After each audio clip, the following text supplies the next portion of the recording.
In the spirit of reconciliation, the new blurt acknowledges the traditional custodians of country throughout Australia and their connections to land, sea, and community. We pay our respect to their elders past and present and extend that respect to all Aboriginal and Torres Strait Islander peoples today.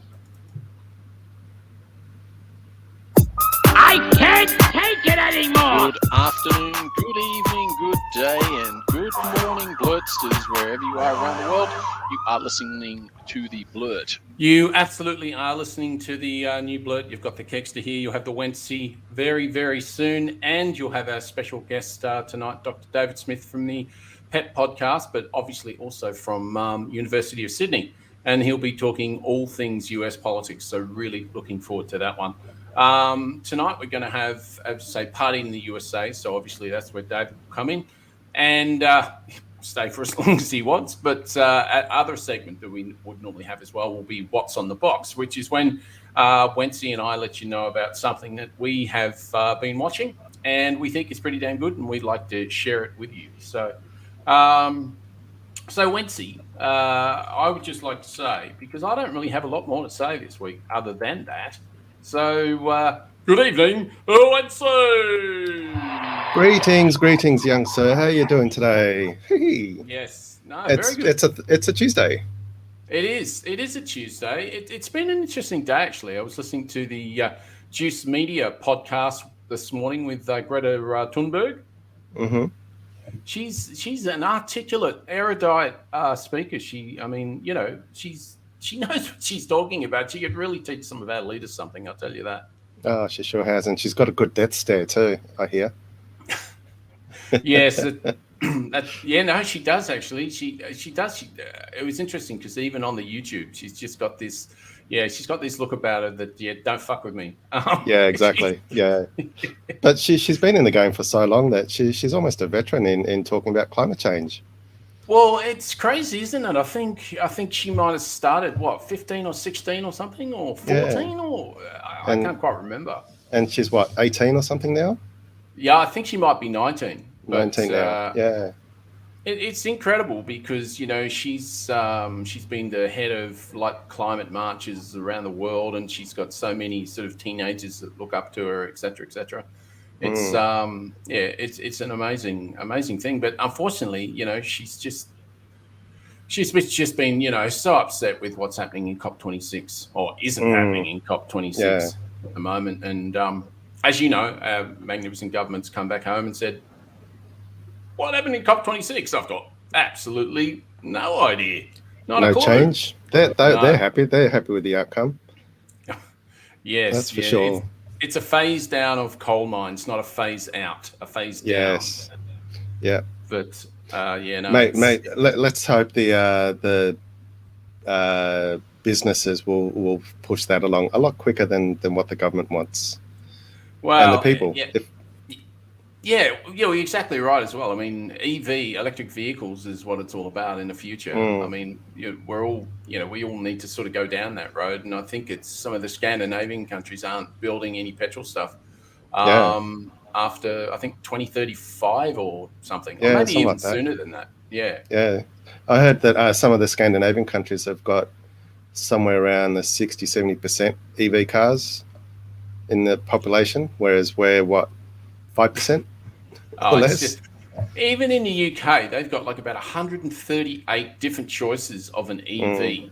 And I think we have something like 38 or something. Yeah. That's just appalling, isn't it? We're just a dumping ground for petrol cars. That's all it is. Yeah, it is. It is incredibly appalling.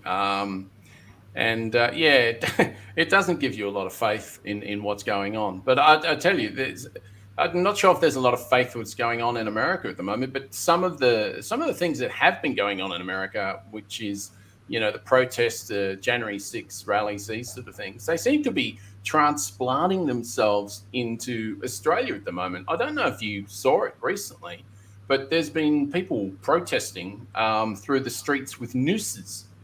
Oh, really?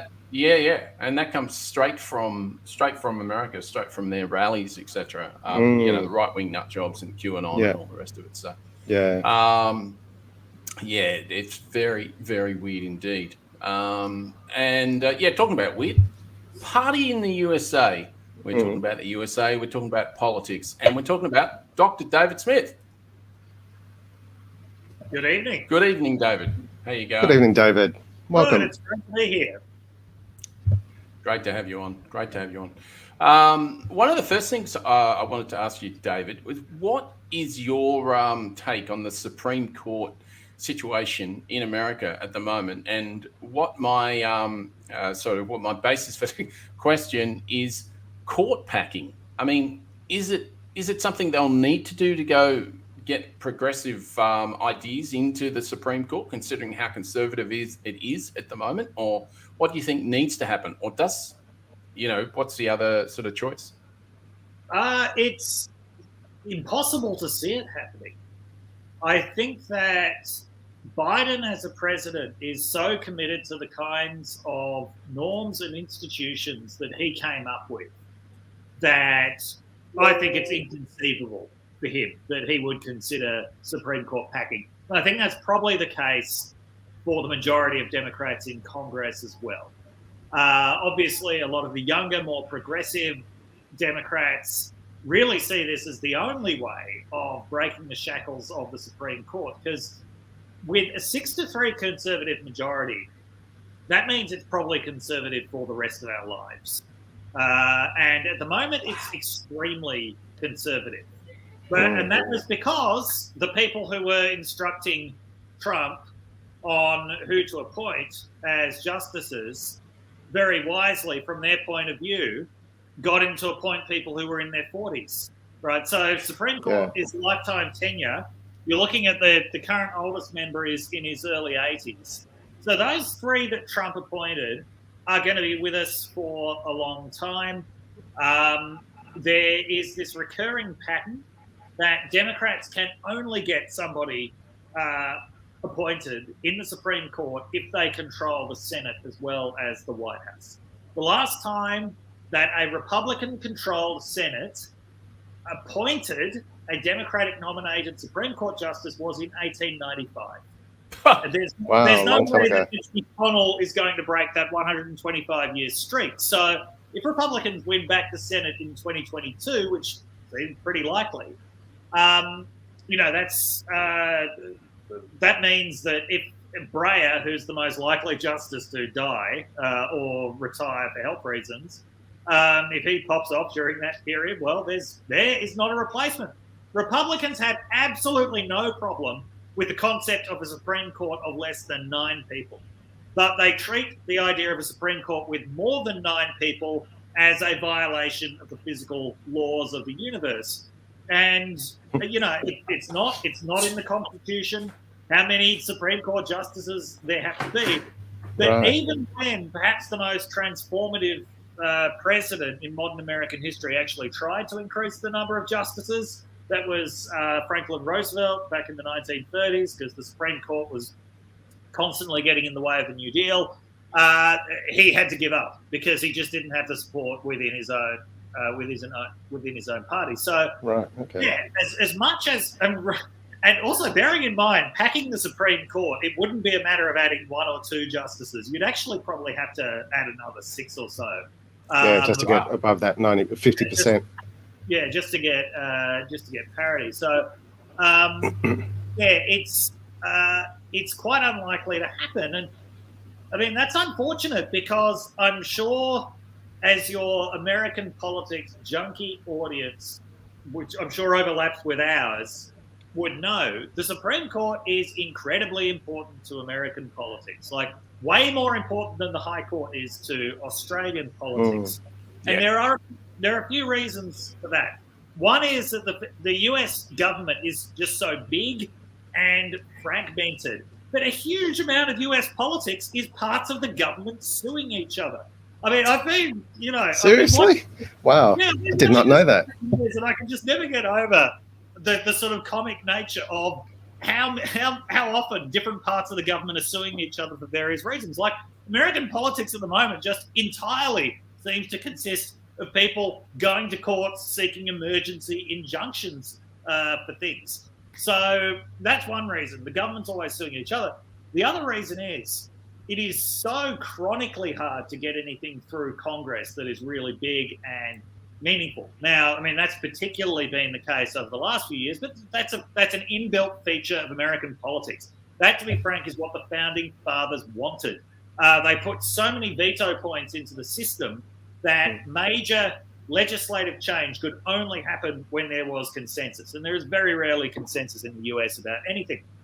That means that ever since the New Deal, which was constantly stymied by the Supreme Court, Liberals developed a strategy of actually trying to enact social change through the courts, basically going to the courts and saying these injustices are unconstitutional.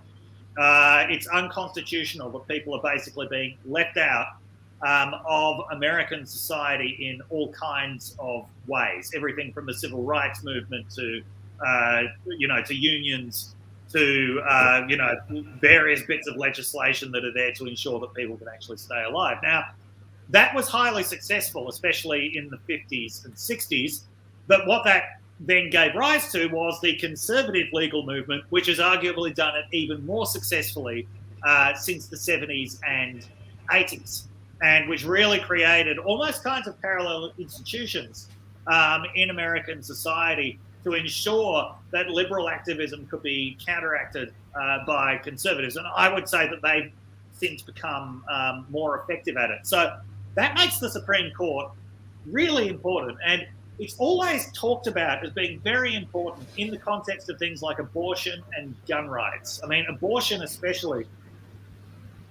Sorry, usually I have a no drinking before recording rule, but given the time of night, I thought not appropriate. Anyway, so abortion is always gets discussed, right? The Supreme Court is so important in presidential elections because everybody is either worried about Roe versus Wade getting overturned or thrilled at the prospect. But as we've talked about on PEP, the real target of the conservative Supreme Court is not Roe versus Wade. It's the New Deal. Okay. And can you explain the New Deal? Because I'm not familiar with that one. The New Deal was the Franklin Roosevelt government's response to the Great Depression. So after decades of laissez-faire ideology dominating all levels of the US government on both the Democratic and Republican sides, basically from the beginning of the 20th century to the 30s, the Great Depression was such a major event that there was a real coalition for political change. Everyone from desperate farmers to unemployed urban workers got behind this Democratic coalition and to get behind legislation that would establish really the basics of a welfare state in America that would ensure that ensure in many cases literally that children did not starve. That it implemented things like the pension for the first time. You had the beginnings of public health care for the first time. You also had massive public works projects to both provide employment and to provide much needed infrastructure. So like the electrification of the Tennessee Valley. There was a flourishing of the arts under the New Deal. Unionization began to become increasingly protected under the New Deal. So there were all these things that were really important in the long run survival of the United States and of the American people. But conservatives hated this. This was an expansion of government beyond what had ever been expected of it in the US before. Of course, the other thing that helped that expansion was the Second World War. Major wars always expand the scope of government. In the US, this led to the introduction of income tax across the board for the first time so that all of this stuff could actually be paid for. Now, we might take this stuff for granted now, but within the conservative legal movement, there has always been a view that this should never have happened, that this was an unconstitutional expansion of the government. And yes, it made the US look like every other advanced industrial democracy, but that's not what they want. They want this view of a laissez-faire republic where government, if it happens at all, mainly happens kind of at the state level or the local level. The federal government is basically only there to provide security. So that's what it's at. That's what it's about. It's about the dismantling of large parts of the federal government. Now, as we mentioned on PEP a couple of weeks ago. One case that's currently before the Supreme Court, that the Supreme Court has agreed to hear, is about whether the Environmental Protection Agency has the right to regulate emissions from power plants. Now, Oh, right. Okay. obviously that is just very significant on its face in terms of the US is trying to become a leader in climate now. Yeah. The EPA regulating emissions is the major tool that they've got to do it, because it is so hard to get environmental legislation through Congress. Like, if the social spending bill gets through, it's going to be minus all of the stuff in there that was to encourage decarbonisation, because Joe Manchin's opposed to it. Right? So Obama, Biden, they had to rely on the EPA to do this stuff.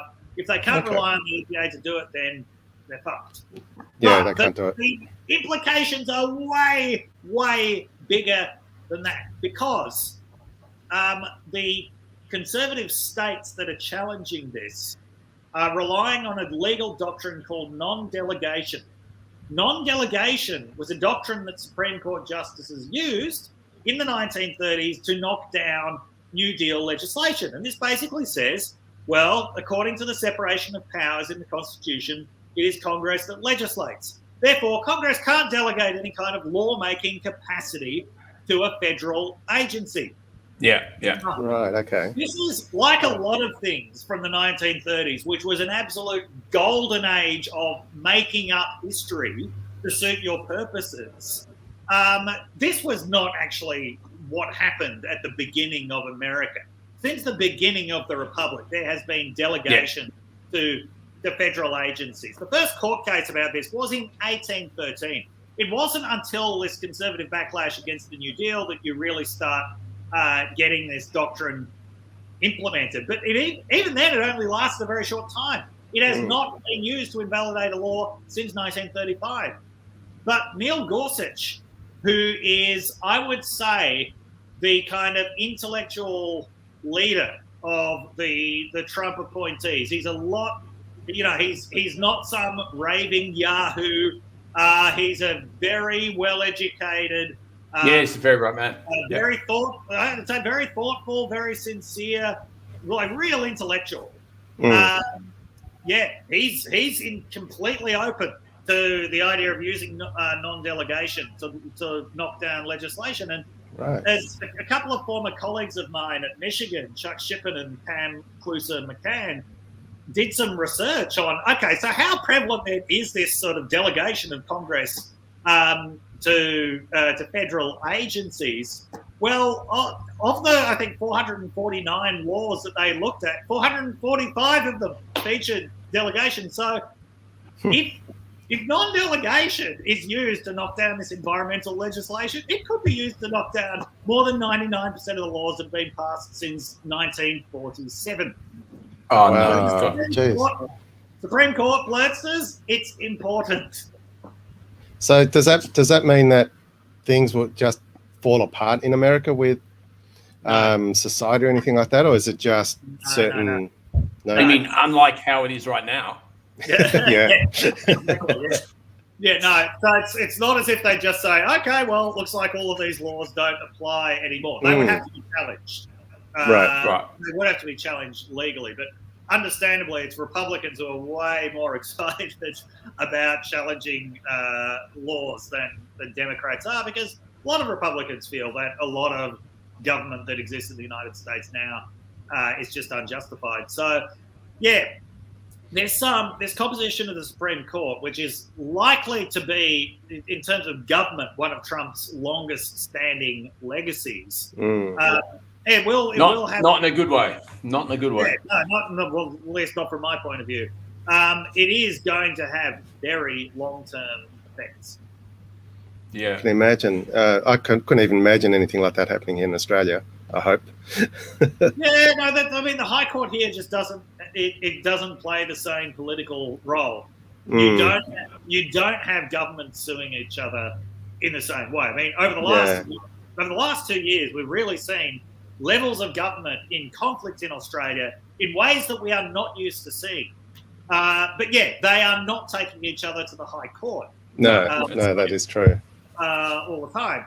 And they're also, I mean, there is a tradition of legal activism in Australia that has been used very successfully by First Nations groups. So Mabo and Wick are very good examples of that. Has also occasionally been used quite successfully by the union movement. So the MUA decision in 1998 was very important, but usually the High Court just doesn't play the same kind of role. In fact, it does do politically important things. So in Australia, free speech is not enshrined in the Constitution. It is only protected by a High Court case in 1994, which was Theophanis. The High Court as well, like recently, it's ruling that Facebook was actually that companies that publish on Facebook, which I assume includes you guys, liable for the content of whatever appears in your comments. Although I assume you've got a very civilized audience, so you aren't worried about that. But the NT News does have to worry about that. Okay. So you might need to too. Possibly, yeah. So the High Court in Australia, it does do politically important things, but it's not politically contentious in the same way, and certainly its scope is a lot more limited. Look, that is a very good roundup of Supreme Court, very much so. And sort of talking still on the legal side of things, the January 6th Commission. I mean, where are we with that? Is anything going to actually happen? I've seen Steve Bannon has just gone, yeah, that's fine. I don't want to come in. I'll just get bailed out. I'll just give you my passport. I mean, seriously. I don't get it. You're going to have to explain it to me, David. I'm sorry. Yeah, so the Commission was always going to be fairly toothless because, it was not going to be a 9/11 style commission, independent, bipartisan, properly aimed at getting to the bottom of it. Republicans shot that idea down. So it was always going to be, even though it's got the involvement of some pariah Republicans, always going to be a fairly partisan exercise that has a limited ability to do anything. So what's going on at the moment is, so Bannon, because he, like all of Trump's top aides, has just refused to obey subpoenas. So a federal grand jury has charged him with contempt of Congress. A fairly rare charge. It's only been used 3 times since 1990. 2 of those were conspirators in the Iran-Contra affair. Oh, wow. I don't know if any of your audience is old enough to remember that. I mean, I'm not old enough to literally remember it, but I was young enough to know about it. But that was a very, very naughty episode when Congress had said that it would not fund this mercenary right-wing army in Nicaragua called the Contras, but the White House wanted to fund them anyway. So how do we get money? Let's sell weapons to Iran. This country that has a worldwide weapons embargo on it, and which we don't usually get along very well with because they took a lot of US Embassy staff hostage a few years ago. But fuck it, let's sell them some weapons, and we can use that money to give to our friends, the Contras. Anyway, Ronald Reagan never got in trouble for this because he claimed that he didn't know what was going on. That's probably right. That's exactly, I don't think he had much idea about what was going on in any part of his life at that point.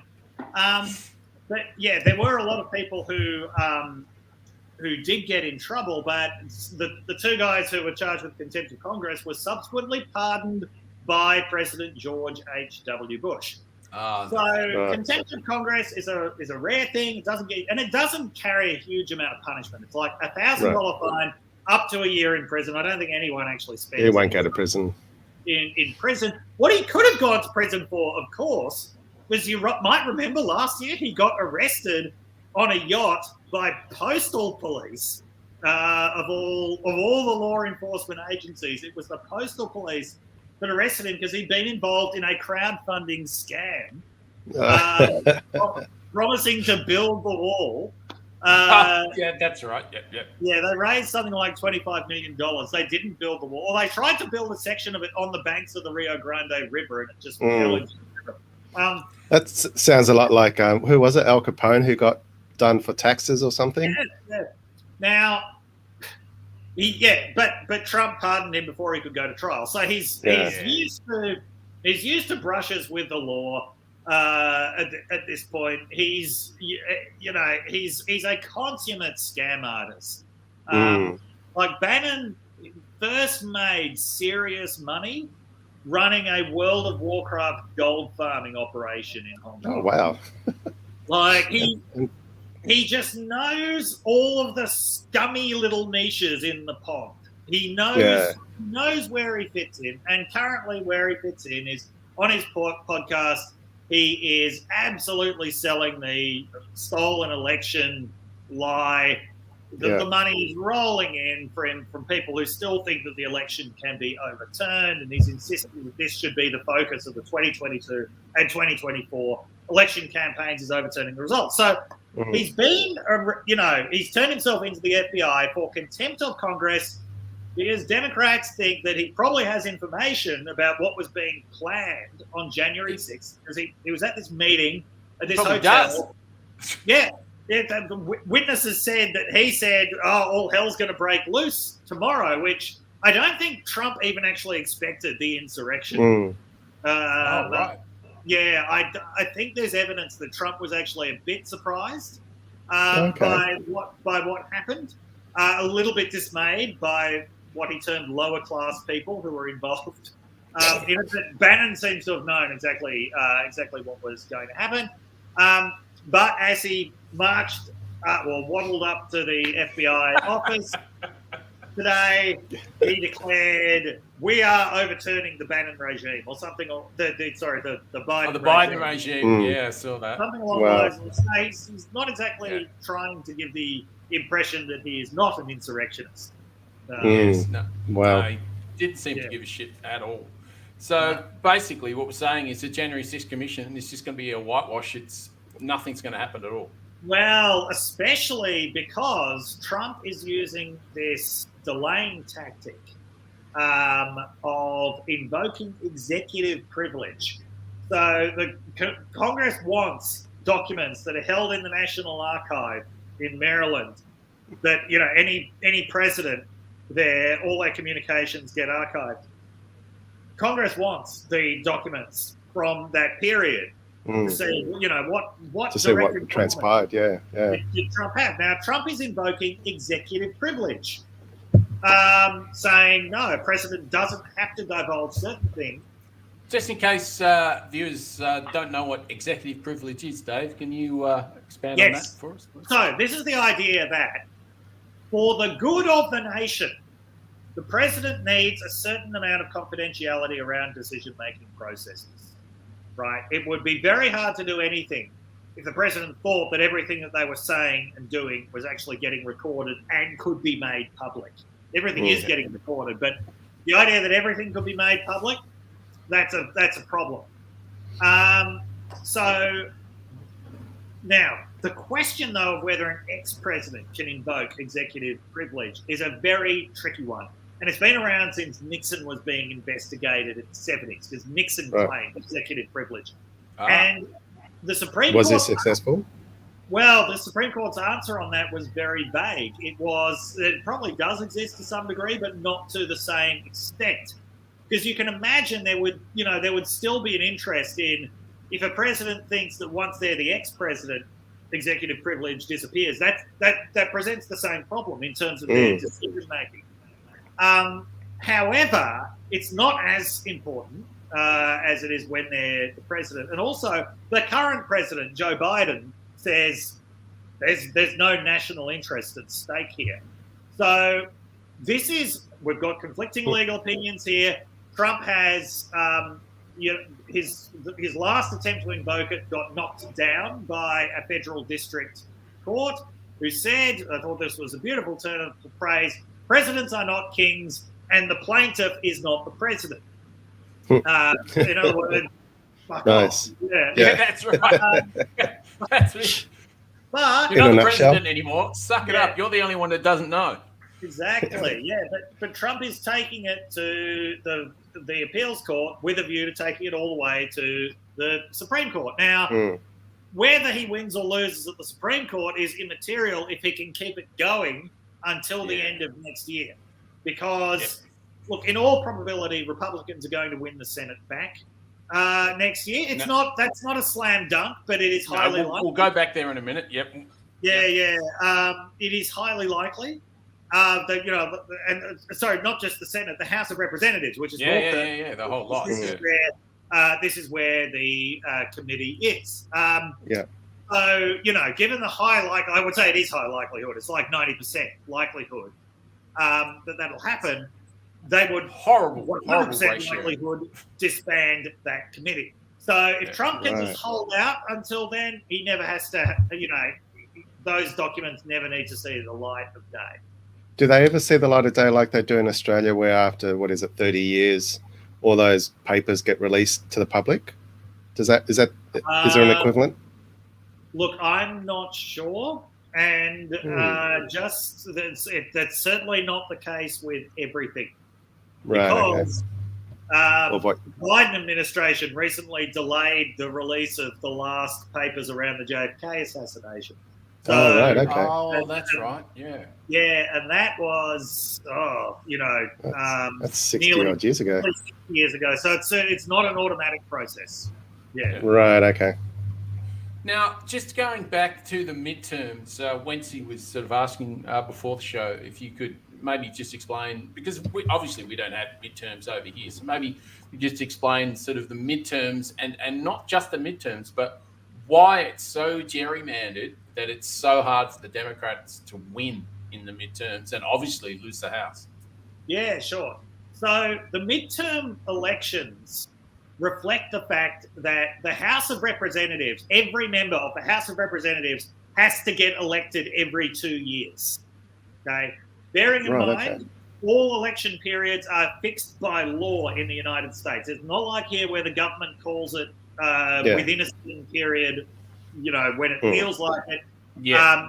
These are fixed by law. We know for the next 200 years or more what the dates of every election will be. I didn't actually know that. Wow. Yeah. And so every member of the House of Representatives gets elected every 2 years. Imagine living like that. You're in a constant re-election campaign all the time. Even if you're in a safe seat, then you've got to worry about a primary challenge from someone who's more ideologically pure than you are. So everyone's constantly fighting re-election campaigns. Is one of the reasons why there is so much money in American politics. Wow, okay. Didn't know that. Like the Senate here, the federal Senate in the US is staggered in its elections. So every 2 years, a third of the Senate goes up for re-election, which means that from election to election, you get these very uneven Senate. So it's actually going to be, Republicans are going to be defending quite a lot of Senate seats at the next election, but they're still probably likely to win it. Now, so these, and also all of these elections happen again during the presidential election year as well. So this is federal elections, they happen every 2 years. Now, one of the characteristics of midterm elections is, at nearly every midterm election, the party that is out of the White House makes gains in the Senate and the House of Representatives. The only time that hasn't happened in the last 40 years was 2002, when, so year after 9/11, George W. Bush's approval rating was 90%. Right, okay. Republicans made gains. Yeah. In both houses. That hardly ever happens. So if normal history were to happen this time around, you would expect Democrats to lose because they've only got a majority of 5 in the House of Representatives, which is one of the narrowest in history. And they've got a majority of nothing in the Senate. They have to rely on Kamala Harris as vice president to break ties, which is literally the narrowest possible margin. So you would expect them to lose. Now, given this issue of gerrymandering, because electoral boundaries are drawn by state governments and usually by state legislatures. Okay, so North Carolina is this really insidious example where a few years ago, Republicans had control of all 3 parts of the government, the Senate, the House of Representatives, and the governor. They lost the governor's race. But in the 3-month period between the election and the reinstatement of the new governor, they changed the election law so that it was only the House of Representatives that actually had the power to draw election boundaries. Right. Why don't, I mean, Fuckers. This is Why one of the. why one don't of the people patriotic- protest against this stuff? I mean, seriously. Why don't people protest against this stuff? Yeah, Yeah. that I don't- goes nowhere. This pathological asymmetry of American politics is that Republicans are a lot better at using power than Democrats, which makes them a lot better at getting power than Democrats because they know what to do when they have it. So, Do they rely on scare tactics like the conservatives do here? Yeah, they do. That's all they do. That's what they do. Yeah. Yeah, but often the Virginia election's a good example of that. Like critical race theory is coming to shame your children for being white. But more often than not, they don't need scare tactics. All they need is control of the institutions, and they will make the rules to benefit themselves. So the most recent maps, electoral maps that have been drawn in North Carolina and I think it's Ohio, those alone will redistribute 5 seats to the Republicans. Right. Okay. And if you look at these maps, they just look insane and surreal, the shapes that are being drawn of electoral districts. But this is where our old friend, the Supreme Court, comes in. There are certain types of gerrymandering that are illegal in the United States. You are actually not allowed to gerrymander to disadvantage a racial minority in the United States. That has been ruled illegal by the Supreme Court. You are allowed to gerrymander to advantage a minority. You're actually allowed to gerrymander to create what's known as majority-minority districts in order to ensure representation. Okay, so far so good. Neither of those are particularly controversial. You're allowed to gerrymander to protect incumbency. That's bullshit. Wow. That's nice word, bullshit. That, by the way, means it's not just Republicans who are gerrymandering. Democrats do it as Could be well. the Democrats. Yeah, I'm sure they've done it. Now, the big legal question at the moment is partisan gerrymandering actually legal? Which is, there have been a few cases going through various courts relating to this. And based on what I've been told by people involved in the litigation or used as expert witnesses in the litigation, it seems highly likely that the ultimate wash-up is going to be that partisan gerrymandering is legal. Of course it will be. Basically that means that it is not just national political competition that is important. Okay, the Democrats are a popular vote winning machine at the national level. 2004 was the last time that Republicans actually won a majority of the popular vote, and the last time before that was 1988. Democrats routinely have more people voting for them in both houses of Congress. Yeah, the Electoral College. It does not matter. That's right. Because the boundaries are drawn at the state level. And there are enough Republican rotten boroughs at the state level that, it's Republicans who end up actually controlling the electoral machinery. It doesn't matter if the majority of the country behind you. Counter-majoritarian institutions rule in the United States. The Senate was designed as a counter-majoritarian institution. The Supreme Court is a counter-majoritarian institution. And I think all of us would agree that straight majority rule is not a desirable thing. You need protections for minorities. But in the American context, the original minorities that were being protected were slaveholders, okay? Or the oldest and most paranoid majority of all, the rich. Wow.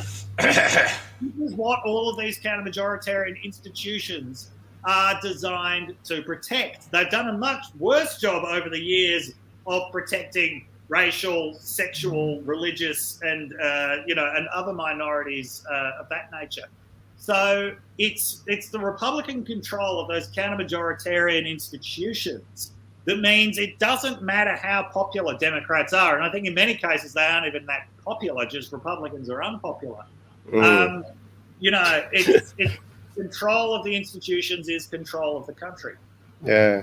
Is something like what's happening in Australia with the voices of campaigns going against coalitions seats at the moment, could that ever be possible in America, where you get the independents coming in, or just people who will side not be on Democrats or Republicans? Could they ever have power? It's a lot harder in the US. So the US, it's got a really unforgiving two-party system.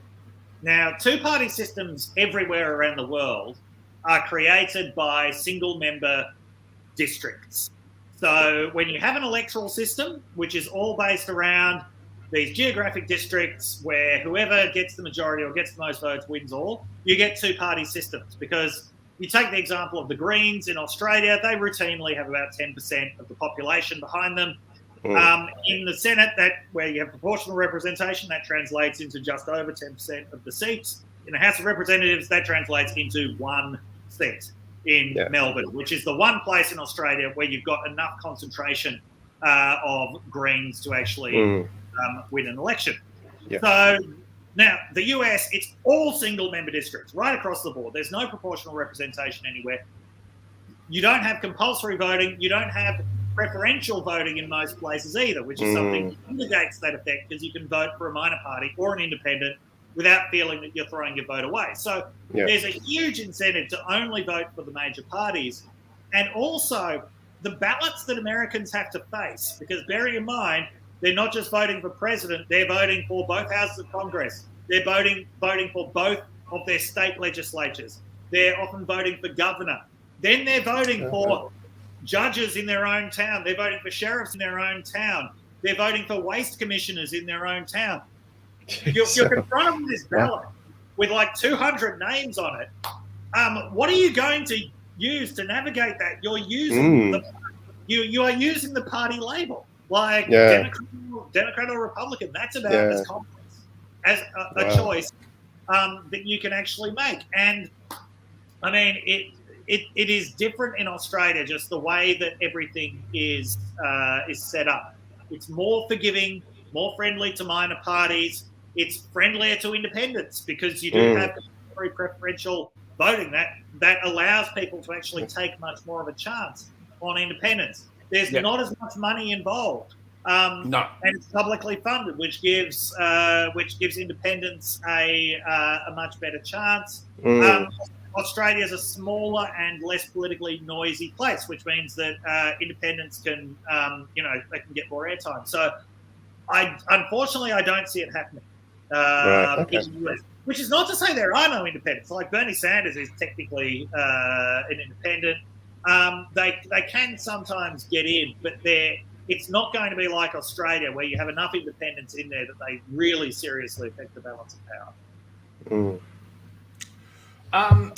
Other thing I wanted to have a chat to you about, David, was what's happening in Texas at the moment. We know about the anti-abortion laws, etc., but as you were alluding to before, the Supremes are more content on wanting to hold the gun laws rather than do anything with Roe versus Wade. I just wondered if you could expand on that a little bit. Yeah, right. So that's so the way that the Texas law was structured was really sinister. It was to evade legal challenges. So there would be no law enforcement officers involved in this law, because the usual way that you stop a law from operating, if you think it's unconstitutional, is you go to the court and you ask for an injunction that would hold any lawmaker liable for being involved while it's working its way, while the legality of it is working its way through the courts. Now, the way that Texas arranged this law was, there's no law enforcement officials involved. Any private individual can sue someone who takes part in an abortion after 6 weeks. Not the patient themselves, but any doctor, any nurse, any other staff member of the clinic, anyone who paid for it to take place, even the proverbial Uber driver who took you there.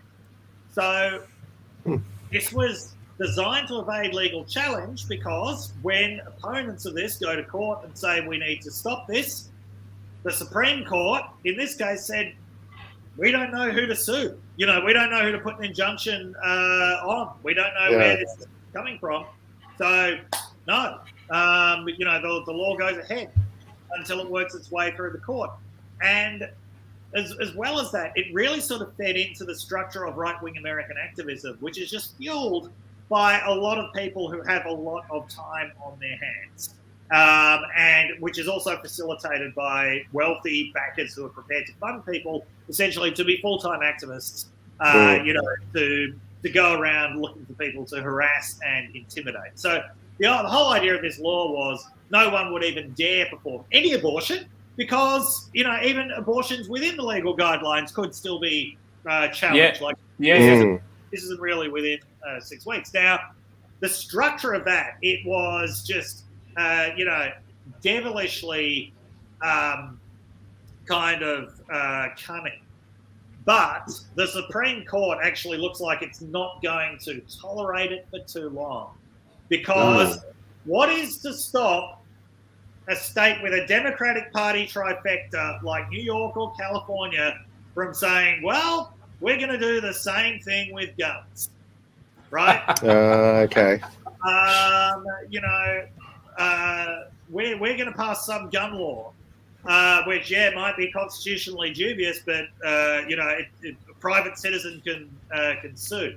And apparently, at least according to my esteemed colleague Chaz Licciardello, I was not entirely across this myself, but Chaz says that Kavanaugh and Barrett were convinced by the gun industry that if you let this abortion thing continue for too long, we're going to see this on guns as well, and we don't want that because Barrett and Kavanaugh, they're both, they're dedicatedly anti-abortion, but they see other paths to getting rid of Roe versus Wade, whereas they are also just very, very pro-gun. As is most of the country. But I always find that hilarious, Dave, because it's like, how can you be so pro-life but pro-killing someone at the same time? Yeah, it makes no sense, does it? Really. Look, I don't think it makes a lot of sense. And I mean, when you look at most of the rest of the world, right? So the Catholic Church, all over the world, is very pro-life, but generally in a very consistent way. Catholic Church opposes abortion in most countries. It also opposes the death penalty. It opposes nuclear proliferation. It even opposes basically working conditions that endanger people's lives. It opposes harsh immigration restrictions that that can lead to death. It's very consistent. In the US, the only thing that Catholics listen to the bishops about is abortion. That's even before we get to the evangelicals, who it's not so much a pro-life position as this very punitive Old Testament position.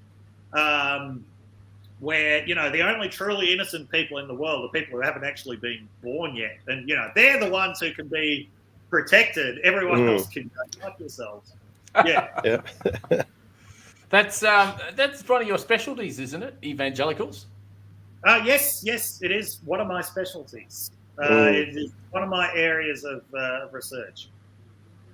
And getting back to your areas of research in particular, You're at the University of Michigan, that's right, isn't it? I was a PhD student at the University of Michigan, yes. That is where I got my doctorate from, in American politics. And so how long were you... Sorry, go for it. In politics generally. I've ended up specialising in American politics, yeah. Okay. And how long were you over there for? And was America a very different, did you find it a different country then when you were there? Yeah, so I was there for 6.5 years between 2004 and the end of 2010. So I saw that last election where George W. Bush actually got a majority of the vote. I also saw Obama's first election. And certainly the party lines were not as rigidly drawn back then. There was still a sense that if a president really fucked up, they'd actually get punished for it by their own supporters. So George W. Bush had been at like 90% approval rating for a year after 9/11. But things really started to fall apart actually after he got elected the second time. I remember Hurricane Katrina very clearly as this event which changed people's perceptions of George W. Bush, because his response to Hurricane Katrina was self-congratulatory incompetence. And everyone was horrified by this. This was hundreds of Americans, dying in a major American city from a natural disaster that everybody could tell was preventable to some extent, or at least, was rescuable. Sounds a bit familiar there, Dave. Yeah, to some extent. Exactly. And I think that once people saw that, they started to think, if this is what happens here, what the fuck is going on in Iraq? Like, how can we believe a single thing about what they say about Iraq? So the way that I remember it, I'm not sure if it's entirely true, but this was my impression at the time, is that public opinion really began to shift against the Iraq War after Hurricane Katrina. And that was very much in evidence by the 2006 midterm elections, where Democrats won this surprise majority in both the House of Representatives and the Senate. And that was only 4 years after they'd been comprehensively thumped in the 2002 midterm election. So there just seemed to be a lot more kind of normal reward and punishment going on for politicians. I think that though polarization had really been getting more and more severe ever since Bill Clinton. Oh, and, wow. So I think Bill Clinton's the first time you really start to see the extent of it, because prior to that, you'd basically had this Republican hegemony in the White House. Reagan had won these enormous victories in the 80s, followed by George H.W. Bush. He won 40 states in 1992. 1988. Although at that time you also had a consistently Democratic House of Representatives, which reflected the fact that Democrats actually still had a lot of strongholds in the South at that point and in rural areas of the country. And Bill Clinton is kind of the last gasp of that. So he and Al Gore, who's another Southerner, they actually, if you look at the electoral map, it's fascinating. They're winning Louisiana, Arkansas, Tennessee, all of these places now that you would never think of. Red as, states. Now, in the Clinton administration just made a lot of Republicans go nuts, because Clinton at that point was the permissive baby boomer that they were all terrified of. This was the politics of the 60s really coming home to roost. And they just absolutely hated it. So you get the Republican Revolution in Congress in 1994, which brings in this really extremist Congress led by Newt Gingrich. They have government shutdowns. And that's where you really start to see the kind of polarization that we're getting today.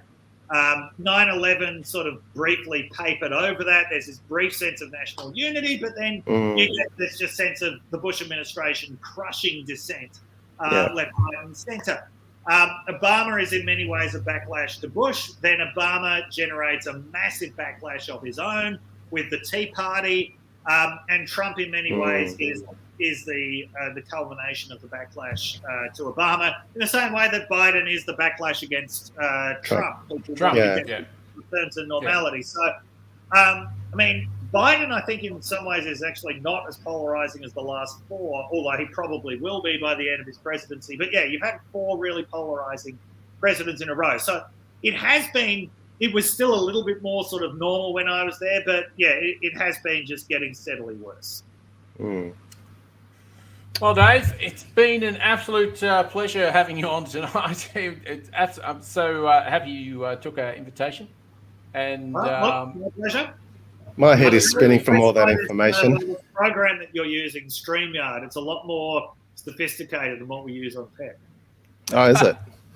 Yeah, we use Zoom on PEP, and a few weeks ago, someone sent me this really dodgy, free Zoom link that expired within an hour. Sounds dodgy. podcast. Oh yes, I heard. Yes, I wondered what was going on there. I was like, what are they doing? That was a free Zoom link. Right. So I'm very impressed by StreamYard. Yeah, no, it's quite cost effective too. So it's definitely, it works for us. So it's excellent. Anyway, I just want to say we really appreciate your time tonight.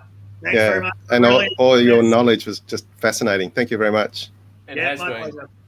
And look forward to hearing the next PEP. Yep. For sure. Thanks very much, mate. Thank you. Okay, bye. All right, see ya. Oh my God, my head is literally spinning just from all that information. I've learned lots of new stuff today. That's what happens when you have a professor on the show. You know, we've had fake professors on the show before, but when you have a proper one, it does get your head spinning, definitely. And it does. Dave's, seriously, his head is just so big when it comes to US politics, but it's not even US politics. He's right across Australian politics too. But it's something that he's really interested in, and obviously did his doctorate in. So our appreciation for him is very, very big indeed. For sure. So now we will come down from that with a bit of this. This crazy man off the streets. There we go. Notice, but lately I've been drifting aimlessly. Was gonna be this way. Oh my God. Changing channels and just tell me what's on the box. What's on the box, as I alluded to at the start of the show, is all about what Wency and I are watching at the moment, taking our fancy, as it were. And I'm more than happy if you want to go first, Wency. Not a problem. This week, I want to talk about a show that's on Stan, the streaming service here in Australia. It's a show called New Amsterdam. It is another one of those medical shows. Yep. A la ER and Grey's Anatomy and all that stuff. Very similar in vein, but the difference, what I like about it, I haven't seen every episode. My partner, she's right into it. She's going through all seasons. I watch it every so often. But what I like about it, they're up to the 4th season, so it's premiered in 2018, and I think they're in the final episodes of season 4. But yeah, it's very diverse, is what I like about it. They have multicultural diversity. They have people of short stature, people with autism and things like that. So they have all sorts of people on the show, and they're not just there to make the numbers. They actually have talking parts. They're not so it's just a really good show in that respect. You still get all the dramas of 5,000 events happening in one day, where the ER gets inundated with all these cases, and then they save the day and things like that. So it's no different in that respect. The other thing that's different about it is it's set in a public hospital, not in a private hospital like most of the other shows you watch. So it's quite interesting to see that side of things in the American health system. So yeah, the diversity, good cast. The diversity side of what you're mentioning, America seems to be doing that so much more in their sitcoms and dramas, etc. Just the whole gamut of what society is, which is brilliant. Yeah, exactly. It's what society is. So put it on the TV so that everyone that is part of society can go, oh yeah, that's me. Yeah, exactly. That's all good. No, I'm necessarily. Everyone needs a role model, and look, ABC does that a lot here in Australia. Actually, I don't know if you've noticed on breakfast TV and things like that. You'll have people who are gay, people who are multicultural backgrounds, people who are disabled, there's a disabled reporter from Adelaide who is on ABC News quite often. They're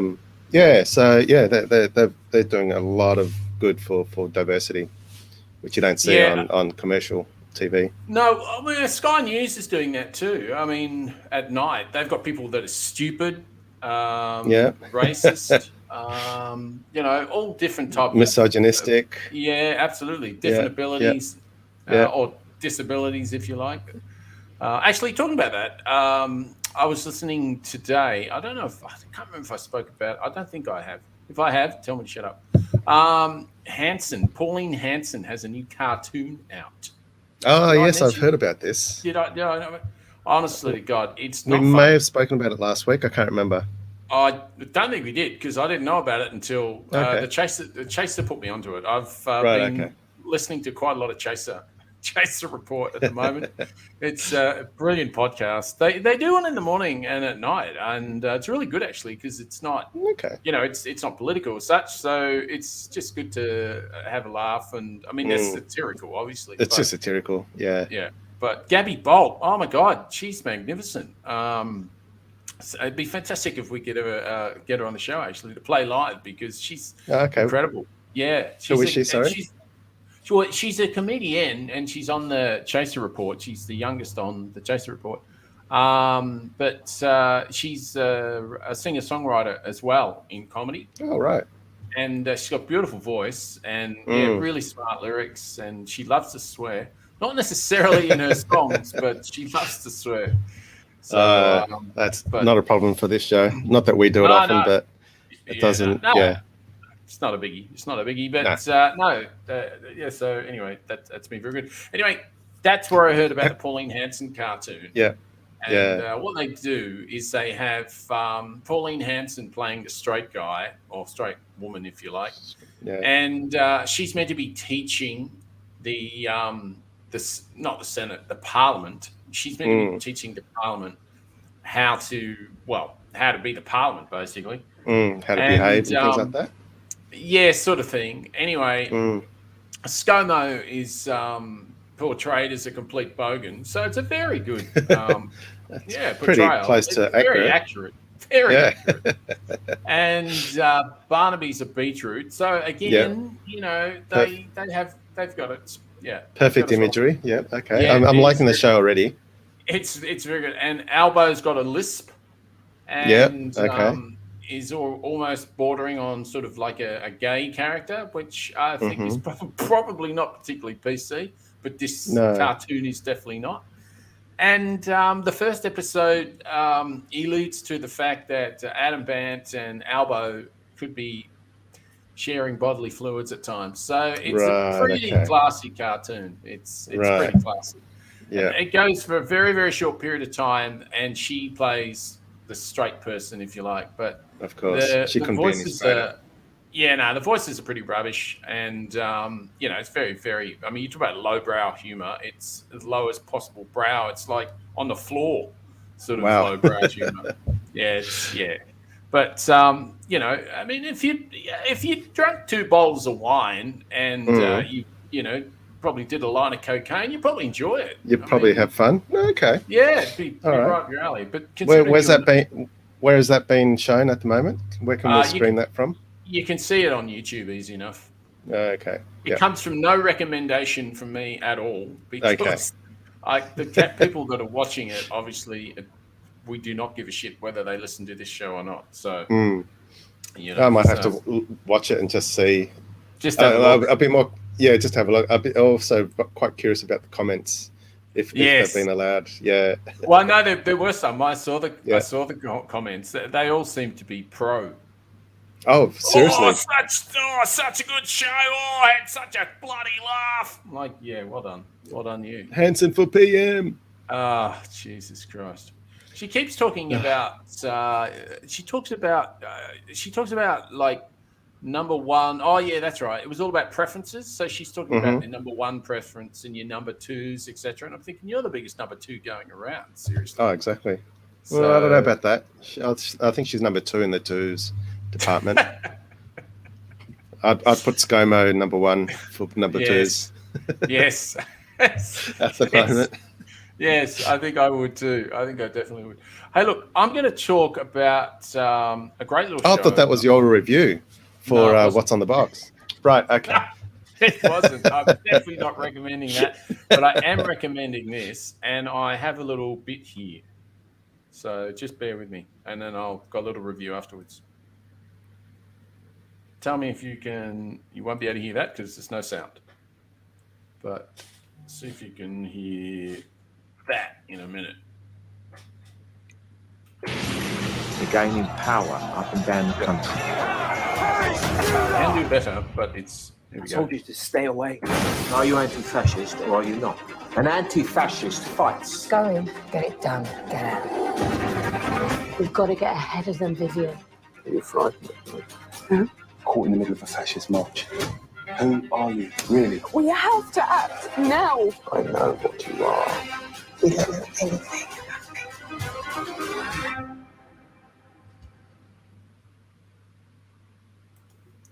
And that is Wow, a bit that looks intriguing. Yeah, it is. And I'll give you a little bit more of a go on that if you give me a second. So Ridley Road, what it's all about is fascism in 1962. And 17 years after World War II. And there's still lots of heightened feelings regarding the Jews in England. And what's happening is there's a real rise in right-wing nut jobs. And what's interesting is even in this time, you've got a lot of racist coppers as well.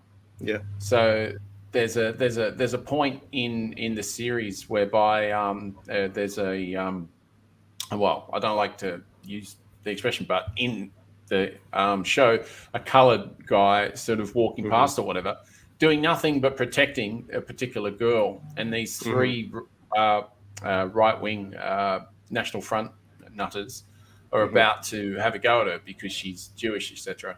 And so he's trying to protect her, and then the copper on the horse just walked past with his truncheon and starts telling the coloured guy to go away. Keep walking. He said, they're the three guys. This is, I know who I'm looking at. There's just so much racism. It's just, God, that's got some parallels to current day life, isn't it? Very much so. And that's why I want to sort of bring it up. But it's on the ABC, and I think it's on Saturday nights at 8:15. So it's a really friendly time. Yeah. Very time. And what it's about, it's in Kent in 1962, which is really, really interesting because my dad grew up in Kent, and he would have been in Kent in 1962 because my dad would have been 22.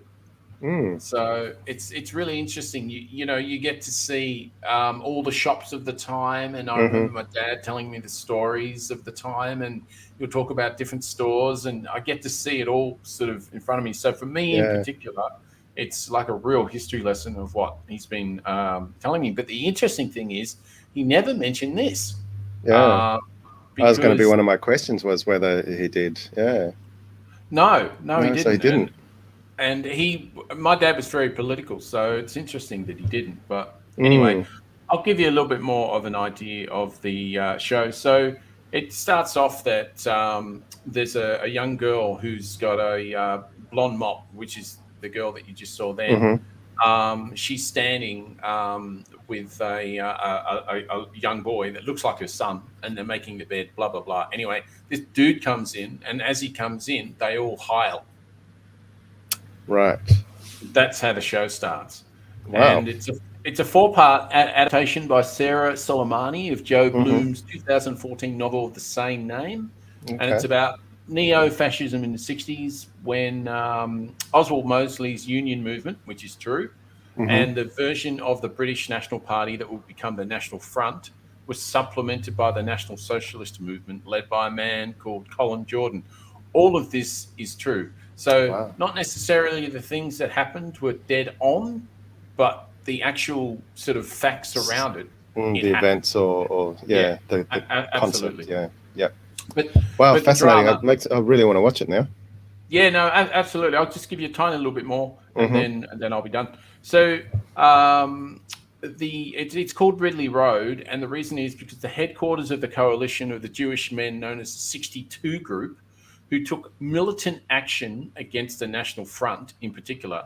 Their most famous confrontation was in Trafalgar Square in 1962, when Jordan, protected by the Free Speech Act, held a fascist rally and had all these Nazi flags out and everything. It was horrible, really bad. You see that in the first episode. So, and basically where the show goes is that there's a young girl involved, and she sort of gets involved as a spy, but I don't want to say too much more about that. But her boyfriend he's an interesting character. Again, I don't want to say too much about that because there's don't want to give it away. Yeah, no, there's a few things that happen in the first episode that's quite nice when you find out, rather than be told too much. It was interesting. I was reading a review on this, and I nearly got to the bottom of the review. They were just about to tell me how the bloody thing ended in the fourth episode. I'm saying, what are you talking about? Bloody reviewers. Mate, that's why I don't like reading them. Yes, I know. That's why I was getting so annoyed. But Which is why I try to be careful when we do our reviews as well. So I don't want to give any plot lines away, and you as well. So yes, absolutely. Yes. So Ridley Road, as I say, 8:15 ABC, absolutely worth watching. It's absolute cracker. First episode was last week, so you can easily catch it up on ABC iView. Excellent. I will have to put that on my wish list and start watching it. Yeah, well, when I'm not working. You're not, or you are? When I'm not working. I was going to say. Don't know when that's going to be. It's funny you were talking about working. Everyone in my household is working now. Oh, awesome. Even Indy. Oh, awesome. Yes. You can't stop her working. She's unbelievable. What's she doing? She went out the other day, and I was out with Ness, and we were having a coffee, and this place that Ness knows quite well. And she was talking about, we need someone. And so I said to Ness, I said, you should ask her because I'm sure Indy would be interested. So anyway, she did. And the next thing she had an interview, and now she's got a chance to try there. Well, it was quite interesting because she went down to our local cafe on the day, and she was just, telling the guy, and we know the guy really well. And we were sort of telling the guy and saying, I'm about to do this, and he was actually factually offended that she hadn't approached him for a job first. Oh, really? So because they've known each other for 2.5 years, all the way through COVID, etc. And they've had the cafe for about 3 years, and he's been the manager there the whole time. So we got a really good relationship with him. And anyway, so she's now working there during the day, and then she's got the other one, and she does Kmart as well. Oh wow, nice! And because she's finished high school now, hasn't she? She has. Yeah, she's just freedom. Yay! So such a relief for all of you. And now she's been approached for babysitting as well. Oh, nice! It's just nuts, absolutely crazy. So you'll be asking for a loan from her soon. Yeah, you're not wrong. I will be. You're not wrong. But the other half has finished her study for a little while now too, and she's now doing some consult as well, a few days a week. Excellent. So everyone's out. My partner, she's finished her first week of full-time work. She's got a 6-month contract that she started last week. Oh, nice. So I don't see her at home anymore because she's on site at work. So she's no longer working at home. So I don't have my work from home buddy, which is a shame. Yeah, it's just I know. Me and the dog. Yeah, look, I know what you mean totally, 100%. Because I'll be at home tomorrow. Ness won't be here. Indy won't be here. She's working. And I mean, I sort of whinged for a while when Indy was doing COVID schooling and stuff, because I'd go out to try to get a cup of tea or whatever, and I couldn't get one. But because she'd say, shh, I'm on Teams, shh, or whatever. And I'm like, I'm at work. I want to get a cup of tea thing. That's it. And now no one's here, and I'm whinging because no one's here. So anyway, just you and the cat. Yeah, that's exactly right. Just you and the cat. Well, anyway, that is your lot tonight, people. We are winding up I hope you had a ball. A ball. That was Very a great much so, 'cause show. we did. It Yes, was yes. As I I'm said, still spinning. yes, I know, Dr. David. He is just a marvel in that space, no doubt about it. Again, we thank So him very knowledgeable. much for giving his Yes. time, and also for plugging us on his show. That was awesome. So I will plug their show, Pet Yep, Podcast. anytime. Look out for it. Absolutely. Anything you want to say, Wency? We're about to go. Don't forget to catch us on the socials: TikTok, Instagram, Facebook, YouTube. Yeah, that's about Twitter. it, isn't it? Yeah. Twitter. Of course, the Good night, Twitters. people. Podcast Nighty out all. on Monday. In a couple of weeks' Hasta luego. time, we will have Hannah from the Australia Institute talking climate change. That will be fantastic as well. Very nice. So, good night, all. See you Wednesday. Night. Ciao.